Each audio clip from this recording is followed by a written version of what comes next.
Right, I'll do the emergency evacuation announcement if I may. So please note that the meeting will be audio recorded. Should we be required to evacuate the building, would you please leave the room by the door to the fire escape staircase, which is behind those shutters there. Please hold both handrails in case the stairs are wet or slippery. If anyone is unable to use the stairs, would they please allow others to exit the room before they go to the fire escape door, where they can then be given assistance. Our assembly point will be in the public car park at the side of the Civic Suite. Please do not delay your evacuation to collect any belongings, and please do not return to the building until given permission to do so by council staff. Okay. Apologies for absence, I don't believe we have any. Is that right? That's right, yeah. Thank you. Non-members attending, there are none. I would like to introduce, if I may, Nicole Wood, that's right, who's Deputy 151 effectively, or actually, is that right? Yeah, actually. Yeah. So thank you, and you're Denise for today. So yeah, so don't say Denise, but it's Nicole. Right. So thank you very much for coming along today. You're very welcome. Minutes of the meeting held on the 4th of November. Is it your wish? Are you happy that it's an accurate record? Agreed. And you agree that I sign them as a true record? Right. Received declarations of interest, if any. If anything should arise during the meeting that you notice, please raise it at that point and note will be made. Right. Item 5, matters referred to the executive and reports from other committees. There are none. So we go straight to item 6, which is the Q2 financial management report. Right, so... Okay. Oh, yes, of course, yes. Right, Simon, please, if you'd like to take this forward for us. What we're asking you to do with this report is to note the report, subject, which will then mean it's submitted to full council for approval. The scale of movement of certain budget headings is the reason why it needs to go to full council. What we're trying to do is consolidate underspends and savings within budgets so that we can go forward at the end of the year knowing more precisely what we've got in reserves and what our spending has been within the various headings. The items printed in dark are the actual recommendations, and they're spread through the report. There's some on 6.4 and 2 on 6.6. There's also one small amendment at the bottom of page 6.6, 5.4, where in the last paragraph where it says Appendix 3, it should say Appendix 2. The report's been with you for a few days. We haven't had any questions put to us, but we're quite happy to take any questions tonight, should you have them. Okay, thank you. I mean, it's good to see the savings that have been made throughout the year and the projected savings at the end of the year. And I think that's a credit to our staff and to our executive members that they've actually identified that and taken that through. Did you want to raise something? Yeah. Sorry. It was just on page 6.3. It may have come up before because obviously I wasn't at the group meeting. It's on bullet point on the recovery plan. Removal of grounds maintenance contingency, 50,000. Is that going to be an issue at all? It's a contingency that's been there but not been used in previous years. Okay. So rather than just having it sitting there when it's not been required. Thank you. Thank you. Please. Thank you, Chairman. It's just one slight amendment on page 6.2. Since the report was probably put together, community safety now falls under my portfolio. Thank you. Any other points anybody wants to make? Well, as I say, I think it's just a great piece of work. This is to be recommended to full council, as you know, so it goes to full council. As far as the recommendations are concerned, I presume they're all carried, yes? And if there's no other comment, I'll take it forward. So thank you very much indeed. Thank you. Right, so item 7, which is the, I think, your bailiwick again, Simon. Oh no, sorry, Joe. This is the local capital tax support scheme. Sorry, We don't really care who. You know. I really don't mind who carries it. Sorry. Shall I go ahead? Yeah. Thank you. Okay, and you're very good at throwing your voice, Joe. Okay, thank you, colleagues. Well, basically, we've looked at three options for this item. Option one was to remain at 20%, which was a no-go, really. Option three was to increase to 35%, which I think, certainly from a personal point of view, I think was going to be too high. And option two was to increase it to 28%. And when we look at our neighbouring authorities, we've got Castle Point's proposed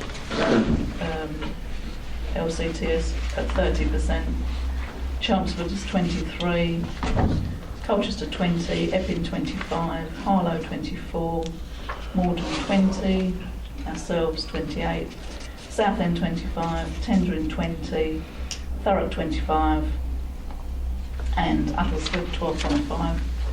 So really, I think we sit in a reasonable position there by justifying the increase to 28%. So we've sort of got by the middle ground almost.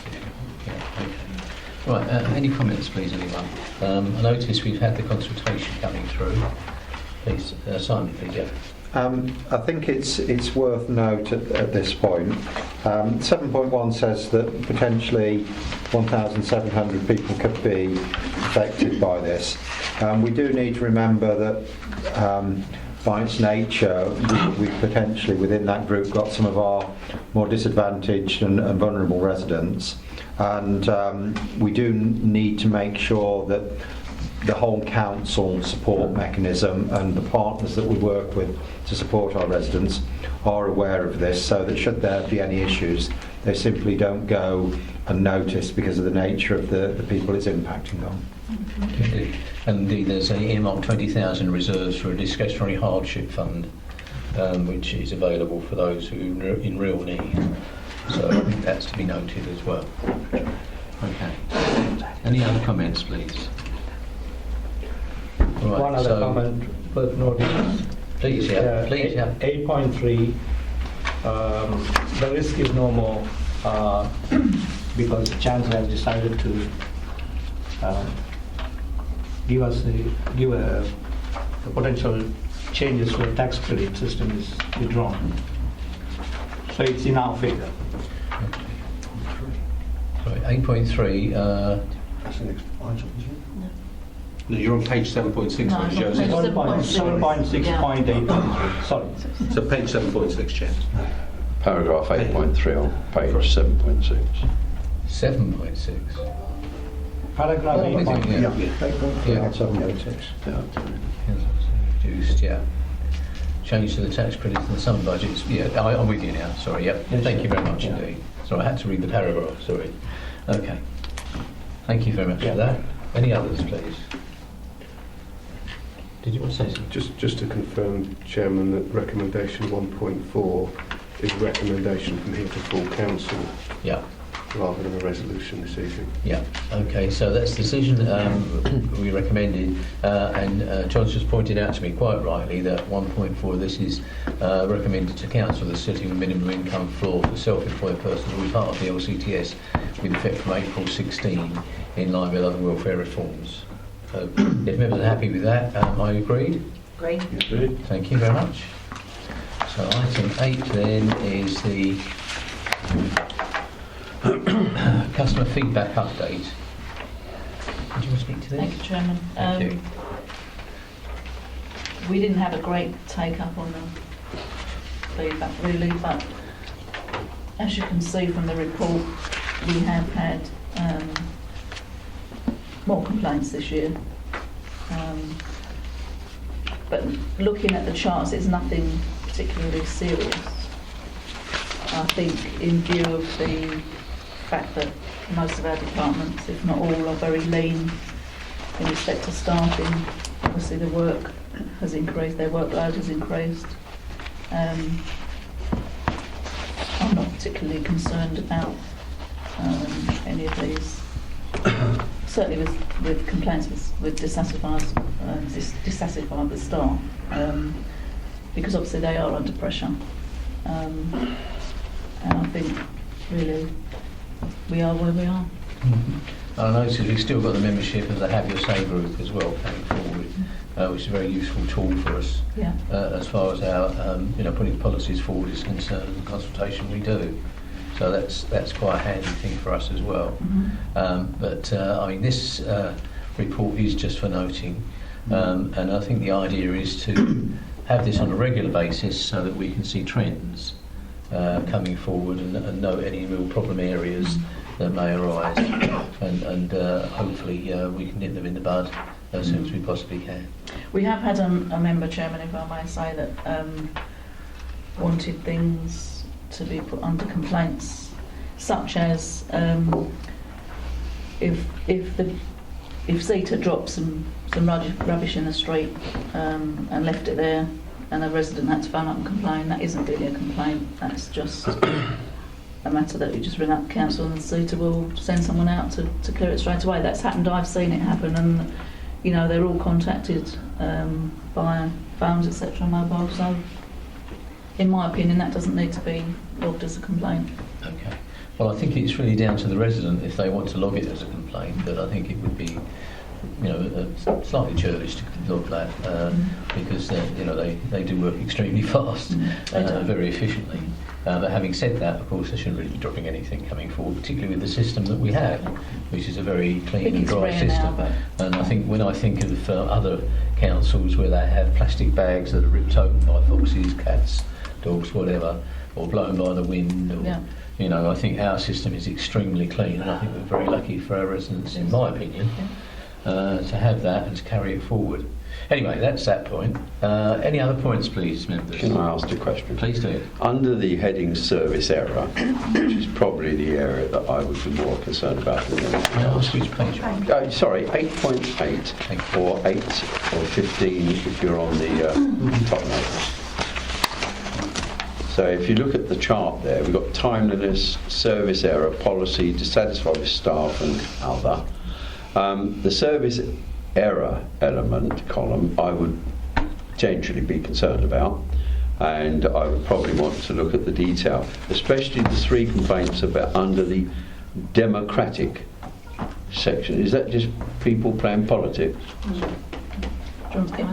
Yeah, I mean, it's difficult with some of these, what we class as service errors, but it is generally if somebody hasn't had the service that they would have expected and they want to make a complaint about that. So, we do have the details of that around the service area. So some of these, they are different kind of service areas, if you like. Sometimes if somebody has complained twice, and that's definitely a service area. And as Councillor was saying, with anything like the dropping litter, we do always actually put those into our back office system and mark them. But if someone comes back again and says that still hasn't been collected, that goes down as a service area. So for those types of things, that's what they are. Cannot envisage a complaint against democratic. I just don't understand. So if you could possibly punt that to me. Absolutely. So I'd love to know what those 3 are. Yeah. He never gets anything wrong, this bloke next door. He's I agree with that. I don't know why there's a complaint against him. I certainly rely on him anyway. Yeah. Okay, thank you for that. Are there any other questions, please? So, members note the report? Noted. Thank you. Right. Now I'm going to read this piece of paper now. Right, so I put forward the exclusion resolution. Members of the public, we've come to the end of business. Well, there are no members of the public in here, right? No. So, if you're going to turn that off, John.